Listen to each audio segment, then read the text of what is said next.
was creepy. Here's my phone.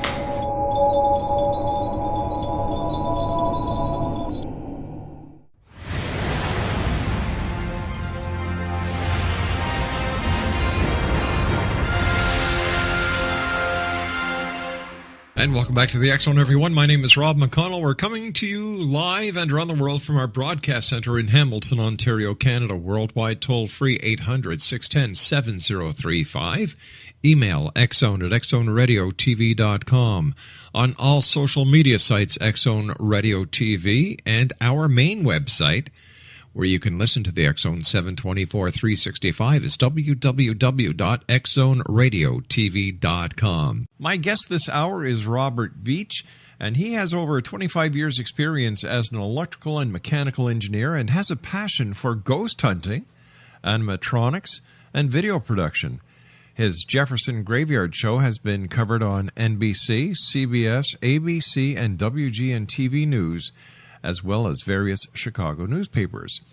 Vparanormal is a Chicago area paranormal investigation group fueled by passion and dedication to taking paranormal science to a higher level of credibility. Joining me now is the V behind Vparanormal, Robert Veach. Their website is www.vparanormal.com. And Robert, welcome to the X Zone.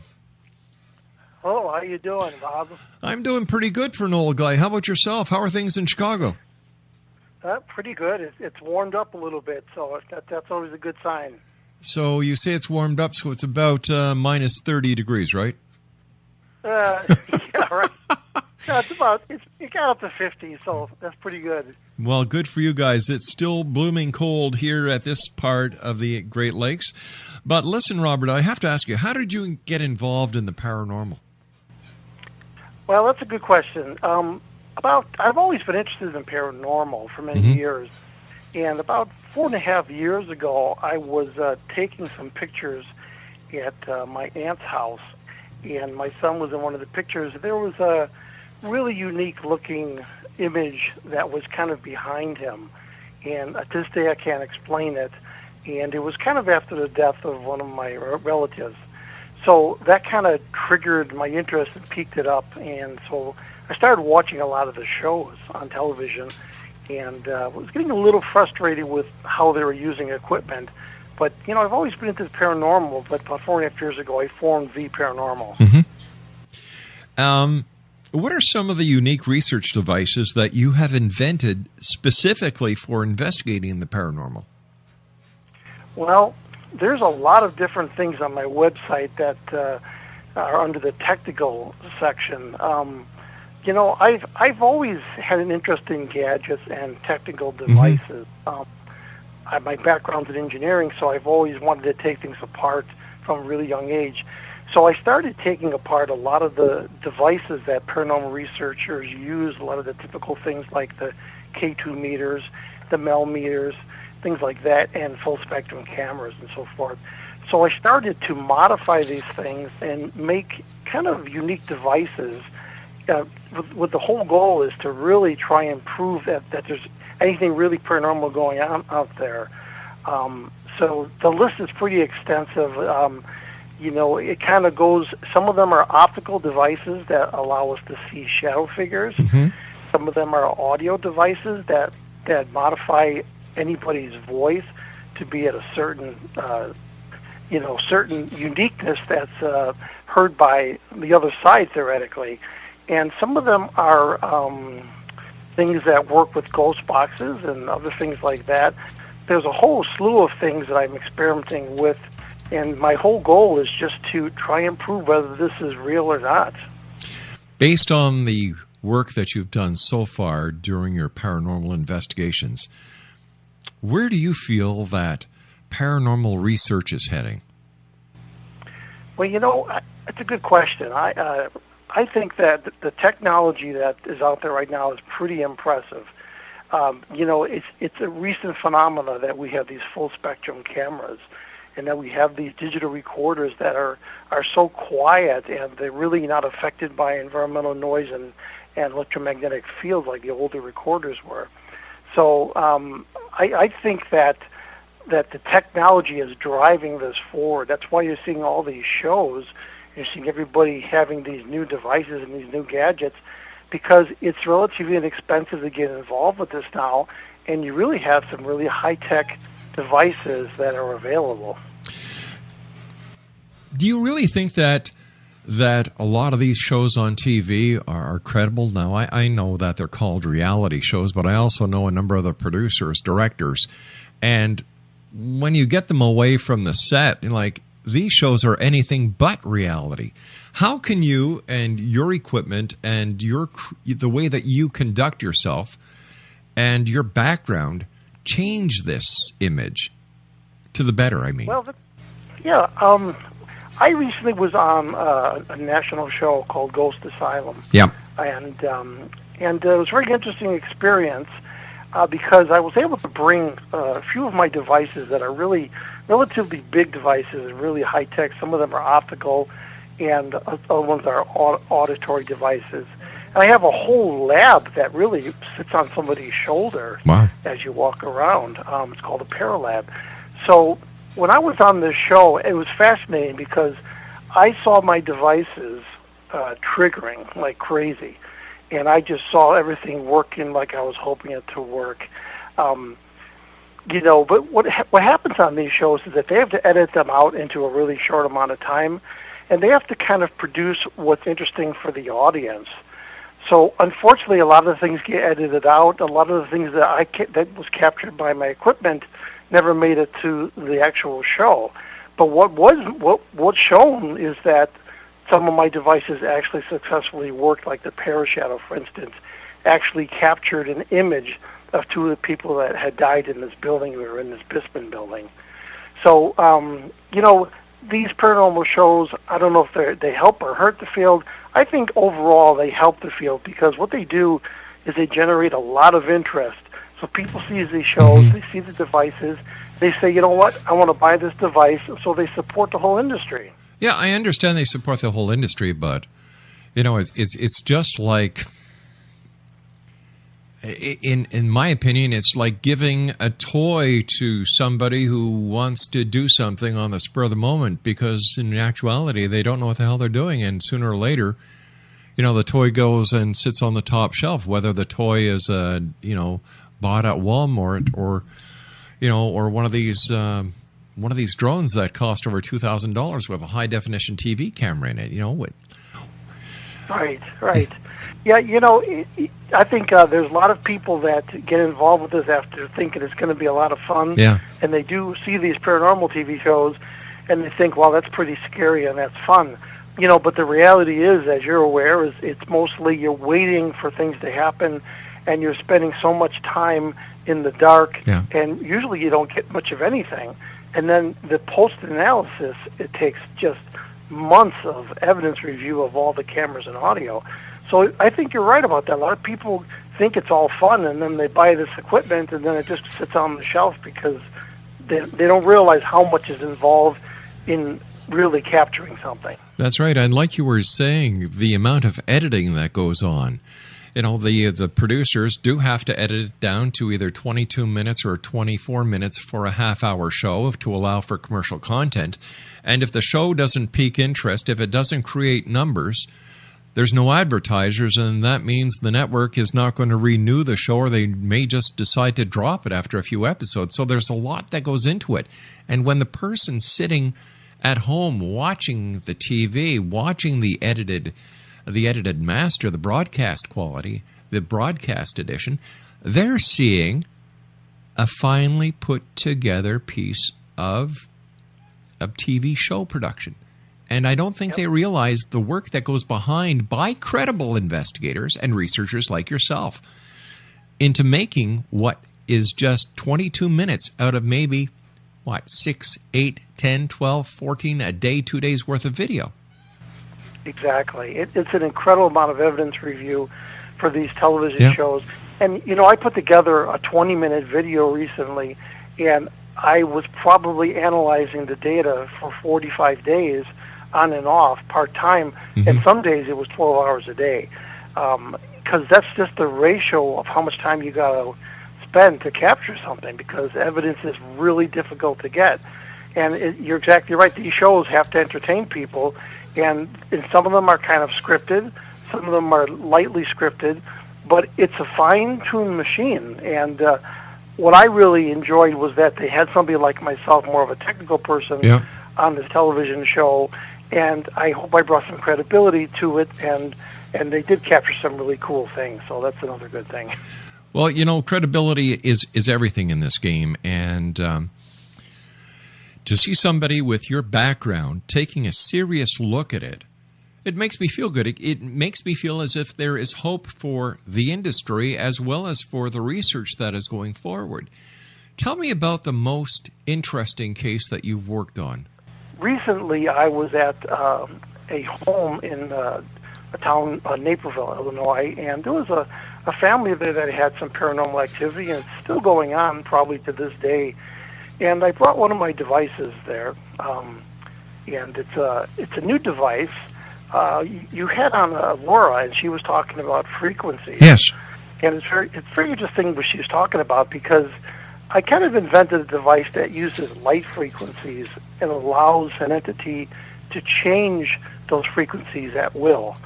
And so we brought this to this home, and we captured a shadow that moved into the frame, and at the same time we got a hit on the K2 meter.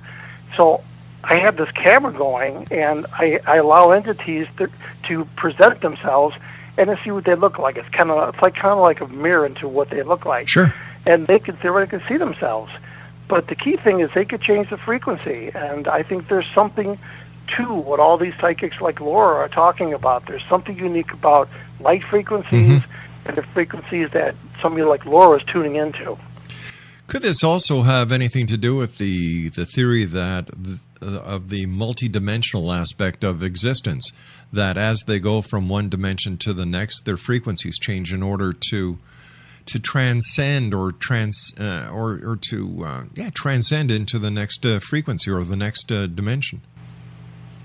Yeah, I think there is something to that, because this is a new device, and it's as infancy right now, and I'm actually constantly updating it. But I expect to get some really unique results when I bring it to the right location. But I think that's exactly it. I think that there's something going on, and they control these parameters somehow, and one of them is frequency, and it's constantly changing for them, and who knows why. But they're creating these changes in frequency, they're creating these slight electromagnetic fields, they're creating slight charge variations, which then turn into magnetic fields. And that's what I'm trying to hope that this device will do. It'll allow them to pick a frequency, a light frequency, that allows us to see them. And it's kind of like a mirror. They're looking into a mirror themselves. It's an HD camera pointing at their face. Right. And hopefully they can manipulate this device through environmental changes, just like we talked about frequencies. They can manipulate this through a K2 meter or a metal meter, EMF changes, temperature changes, and hopefully we'll capture something really unique and we'll present it. It's almost as if they go through a vibrational wormhole. Yep. Yeah. It sure seems that way. I wish we all had an answer for all this, because it's the hardest thing to capture evidence and to explain what's going on when you actually capture it, because there's a lot of environmental things that will corrupt evidence, audio-wise, and so, it's always a fine line for what you present and what you actually gather, and making sure that it looks at this credible evidence. Robert, why is it so difficult for researchers like yourself to get the actual paranormal evidence? Well, to me it doesn't seem like it's that difficult overall, as long as you're willing to spend 12 to 15 hours in the dark with thousands of pieces of equipment. I think statistically, it's kind of like, there was recently a type of lightning that was a theoretical lightning that they'd never physically seen or captured on video. And they knew that this lightning existed based on mathematics of the charge and of the clouds and the density changes, and all of a sudden they captured this finally. Now this has been happening who knows, millions of years probably. And all of a sudden they capture it. I think it was 5-6 years ago. So I think paranormal is the same kind of thing. These things are happening around us all the time, but they happen so quickly and so randomly. I give you an example. I was at an investigation, and I came home, and this was a local investigation at a senior's home, and I actually started seeing shadows moving in my house, and I can tell you I've never experienced that before in my entire life. And my wife started seeing them too, and she's a pretty skeptical person about this. So does that mean that I'm able to capture something like that? I'll tell you, I set up all my equipment for a week, and I didn't capture one thing because it's the hardest thing is to capture a random event. It's like you have all this equipment set up. You have to have cameras going 24/7. You have to have digital recorders at every spot in a house and wired microphones, and just statistically, it's very, very difficult. So when you do finally get something, you're ecstatic about it, and you always have to balance it out and make sure that you're not being fooled, and use certain analysis on the evidence you get before you present it.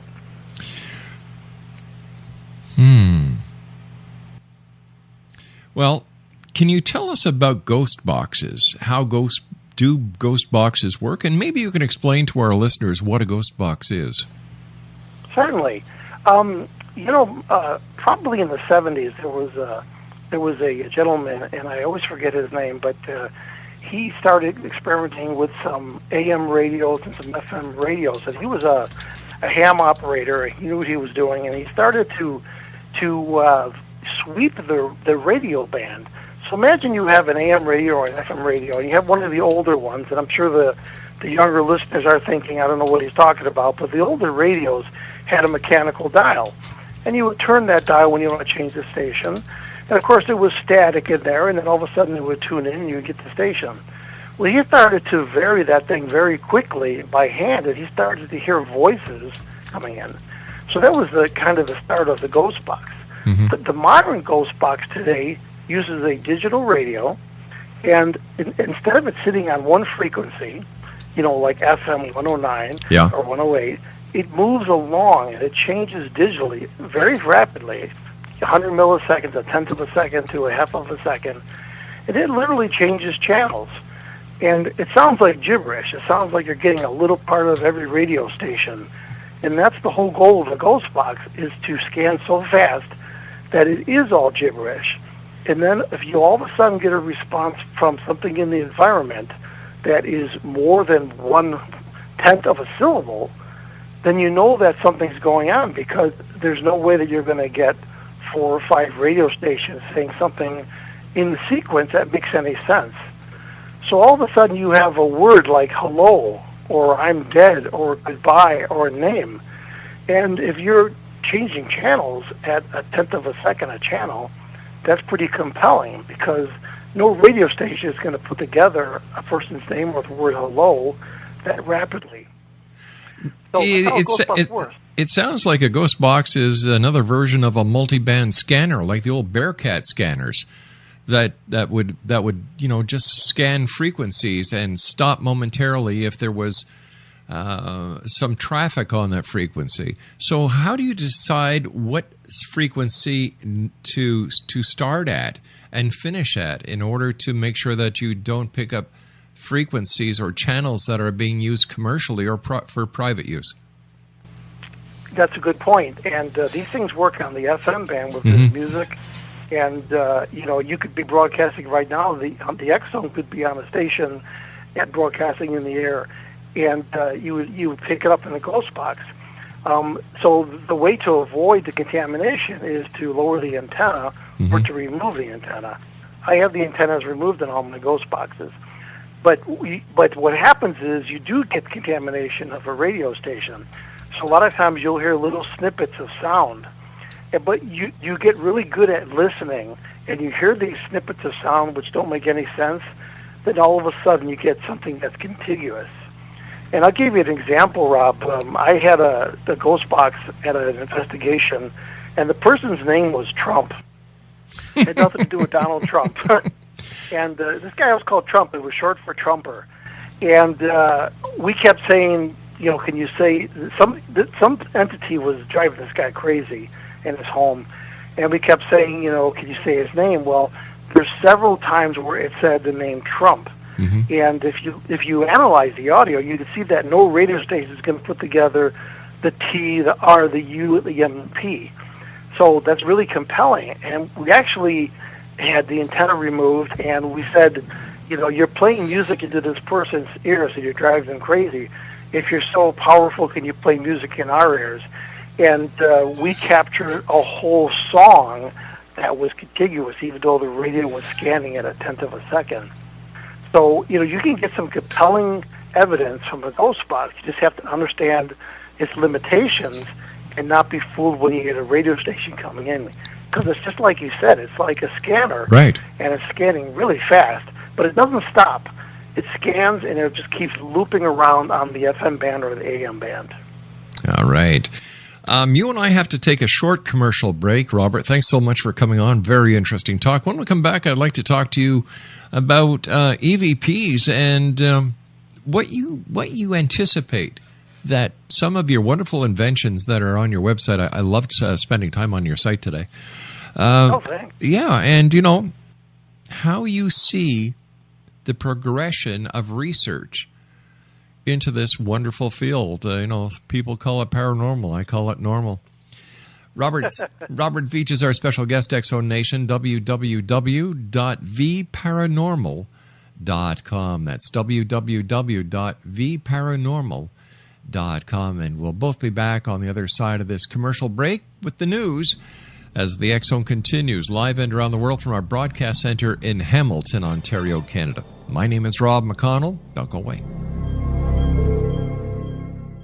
My guest this hour is Robert Veach. He is the brains. He is the driving force behind Vparanormal.com.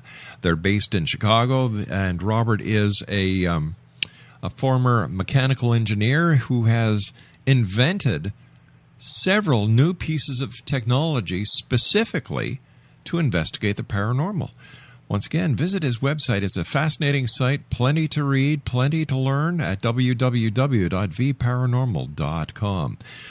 Again, Robert, thanks very much for joining us. But I started talking about EVPs, and is there a difference between an EVP that is recorded on analog recording devices and an EVP that is recorded digitally? Well, that's a really good question. There is a difference in the way that the EVP is possibly coming into the device. An analog recorder is usually a physical medium. It's a polymer, a plastic material that has iron oxide on it, and it can be magnetized on and off. And whereas a digital recorder is ones and zeros being stored into a memory device. But the thing that makes them really the same is that EVPs typically don't even use the microphone. They actually bypass the microphone as a very unique magnetic field. So in a sense, the old recorders were very similar to the new digital recorders because a lot of times you can even remove the microphone and still get an EVP. Because I feel that EVPs are being presented to our device by a very minute electromagnetic pulsar a signal that is bypassing the microphones themselves. That's why you don't hear it in the environment. That's why it's always in post that you all of a sudden get these EVPs or these electronic voice phenomena going on. Because they're really not there. They're not moving the air molecules. They're not vibrating your eardrums. There's something beyond that. They're electromagnetic or moving charge that's going into your device. In the olden days of radio, we used to have to keep logger tapes.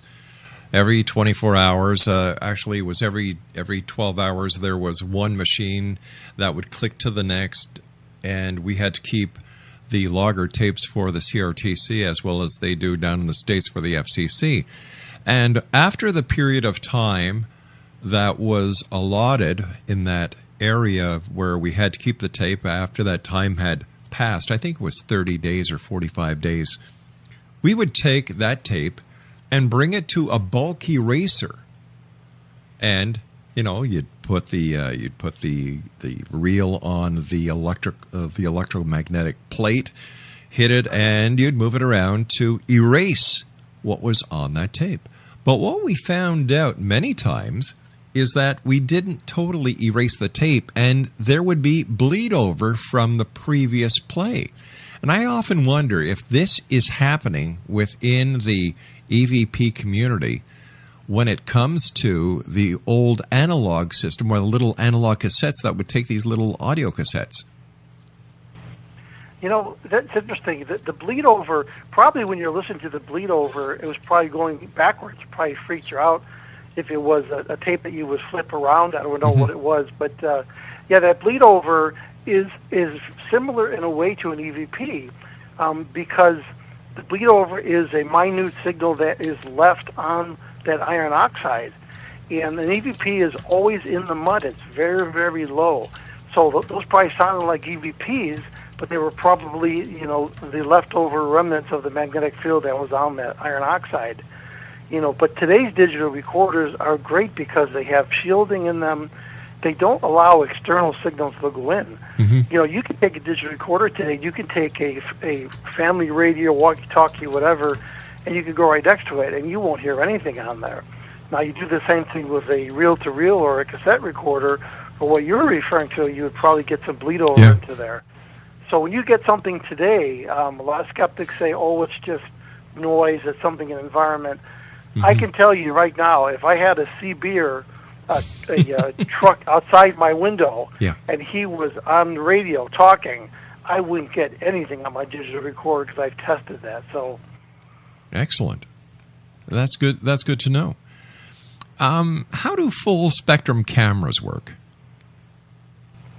Well, every camera that's been around for the last probably 15, 20 years have sensors in them. And the sensors have changed over the years. And the sensors are what pick up the photons or the light that comes through the lens.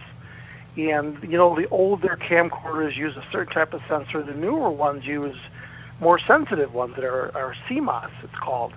And all the cameras that have ever been around, they work by measuring the light and they go across an array of electronics that sense the photons.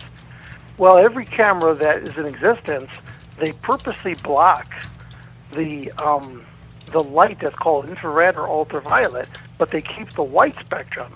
Just like our eyes, we only see the white spectrum. We don't see infrared or ultraviolet on the far left or the far right of the spectrum. So all these cameras, the full spectrum ones, you kind of take that filter out of there and you let all the light hit the sensor. And what that does, that makes it see the infrared and the ultraviolet as well as the white light. So basically any camera that you have, that I have, even a cell phone camera, you can take apart and you can remove what's called that hot filter. And then all of a sudden that sensor no longer has sunglasses in front of it, and it will allow it to see the full spectrum that it was designed to, which includes infrared and ultraviolet. Let me ask you this. Who do you feel is really doing the communication during an investigation? Well, that's a good question. Again, I wish I had the answer, really. I have a feeling that, just like the spirit communicators like Laurie had on, they sense or they feel things, and some of them actually see something going on. I worked with a sensitive that's very similar to Laura, and I worked with her a couple times on some investigations. Her name is Amy Bianc, and she is a sensitive, and she could sense things. And after working with her, I kind of feel that there's something going on in certain select environments, and it's almost like there's an entity that is in this environment that is trying to communicate to you for some reason. And the whole mystery is, why are they communicating, and is it residual, like what is actually going on? But after working with a sensitive, like your guest Laura, right, I kind of feel that this is real, that there's something going on, and we just have to get the right equipment and the right people together to capture something that is more phenomenal that skeptics can't say doesn't exist. Because after doing this, I'm a skeptic at heart, right? And I make all this equipment to try and prove that this is real. And I can tell you, after doing this for almost 5 years now, there's definitely something going on that is triggering my devices and other people's devices. And I really don't know what it is, but there's something paranormal going on. There's no question about it at this point. I'm no longer at the point where I'm saying, that it doesn't exist. Mm-hmm. I'm at the point now saying it exists, and I'm going to prove it using my equipment. I don't think that I wouldn't call you a skeptic. What I would call you is a seeker of truth, a scientist, because that's what a scientist does. Exactly what you're doing. So, skeptics, I've known many skeptics in my life, and I've had them on the show, and they do not approach a situation like you do. They won't take any other point of view. They will not try to prove their point. They just blah, blah, blah, blah, blah. That's my proof. But I admire the way that you and your team go at it, and I'm sure that we'll be hearing more about you and your team in the future. I sure hope so. I'm going to keep moving forward, and I'm going to keep developing things, and maybe on other television shows, and try and show what's going on and what I've developed. Right. And really, my overall goal is to be able to communicate at will to whatever is in an environment. Mm-hmm. And I have some devices that are even called Paratalk that are unique. And as we're talking right now, it would change my voice and your voice and do something to it that I feel is closer to what they can understand. So my goal is to really open up a portal that proves scientifically that something is going on, and not just take somebody's word, but actually prove it by using these devices. So basically, what, if I understand what you're saying about this Paratalk, it's something like the Universal Translation Code, Universal Translation System that the Starship Enterprise would have used. That's exactly right. I actually had access to that. Really? From the television show. Yeah. You're kidding. No, I wish I did, but it kind of looks like that. Actually, what it is it's pretty simple overall, but most people that do paranormal work, they kind of have this gut feeling that it's whatever entity is in an environment mm-hmm. is creating a charge or electromagnetic field that's triggering these devices like the K2 meter and the millimeters. Right. So the ghost box we talked about, Rob, where we talked about it changing frequencies really rapidly and making gibberish, what I do is I take my voice or anybody's voice that talks into the microphone and I send them gibberish back. I actually scan the FM radio band really rapidly, right, and I send them a composite signal of my voice. And at the same time I do that, I send them an electromagnetic version of my voice too, mm-hmm. which is very similar to if you were to be broadcasting on the FM band or AM band, and you were by an antenna. That's a version of your voice going out as an electromagnetic field. Right. So I made that device, and the first time I used it, I got a phenomenal response. I was in a basement in Oswego, Illinois, that was haunted, according to the owners, and mm-hmm. I believe it was too at this point. And I was getting nothing in this basement because the basement was so deep down, and it had all this thick limestone that the antenna was picking up nothing whatsoever. So I said, you know what, I'm going to try the Paratalk. So I said, I'm getting kind of bored down here, and if there's anybody here, I haven't heard anything for 40 minutes on this radio. Can you just say hello to me? And you hear the radio going, then you hear hello, and that was pretty neat. So that's from that point on, I really started using the Paratalk. In fact, on that show, Ghost Asylum, if you look closely, you'll see a boom microphone on the person holding the device, and he wasn't aware of it, but everything he was saying was going into the air as a unique signal. So if anything was in that building, that basement building, they were hearing it. Interesting, very interesting. Like you're putting the science back into paranormal. I like to think so. Yeah. There's when you look at the devices, like somebody like Gary Galka and Bill Chappell, mm-hmm. They're engineers too, and they've really done some amazing things to bring technology forward. I'm kind of doing the same thing, and I'm kind of thinking out of the box, and I'm doing some optical things as well as electromagnetic and circuit things. And I'm just trying to really try and prove that there is something going on and that I could eventually validate it, and no skeptic will say, boy, that's not real. They'll say, okay, something's going on, we need to do further research into this. How should investigators, or what could investigators, paranormal researchers or paranormal investigators do to improve the images that they have to the public? Like what can they do? How can they clean them up? How should they present them? Well, some teams, I think there's a lot of teams out there, probably in the thousands, and some people get into it for the wrong reasons. They might charge money to investigate. You shouldn't be paying any money for an investigation. That's not the way they do it. A good team never charges any money. They try and gather evidence and try and help you. But I think because of these shows, because of television, I think that the image of the investigator has probably gotten clarified and cleared up in some ways, because most people didn't know anything about it. And now you can go to the average person and you could say, do you know what an L meter is or a K2 meter? They actually have an idea now. So I think investigators just need to do what they're doing, to do these investigations and to not charge for them, and to present the evidence as best they can. If they can, make a video of it, make the evidence available to the public, which is what I always do, and then people will feel more comfortable, and you'll start to get more cases. The public will then not feel that this is all crazy stuff. They'll think that this is real science-based. And like I said, this is what the paranormal community has needed from day one, and thank God you and your team are actually doing it. Hats off to you, pal. Oh, there's no problem. Thanks for that compliment. One final question.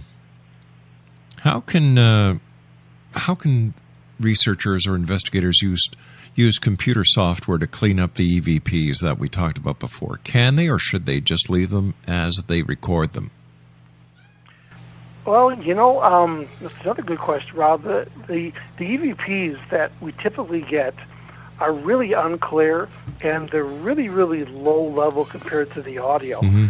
So, if you're in an environment and you have it really quiet, which you should try and do, and when you ask questions in an environment, you should always have a nice long pause in there so that there's a silence period, because they're so hard to hear, these EVPs, because they're kind of in the mud.